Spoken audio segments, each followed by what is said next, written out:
Guru Nation wanted to talk to you all about when an adverse event is part of a medical history and when an adverse event actually is an adverse event, or when an exacerbation of a pre-existing condition should become an adverse event. These things are very tricky even for seasoned clinical researchers.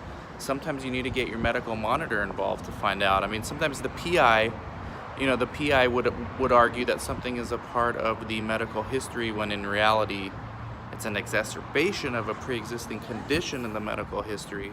So it all depends on the perspective and different opinions, and it could get pretty subjective at times, but it does get tricky. And if you're somebody new, like a new coordinator, a new CRA, don't just make assumptions. Don't just assume that because a coordinator told you something or a PI told you something that it's correct. Sometimes try to get a second opinion from a CRA, from a medical monitor, from another PI, from a sub-investigator. So technically, any untoward event, any side effect, in plain language, experienced by a subject from the time they sign the informed consent throughout the study is an adverse event.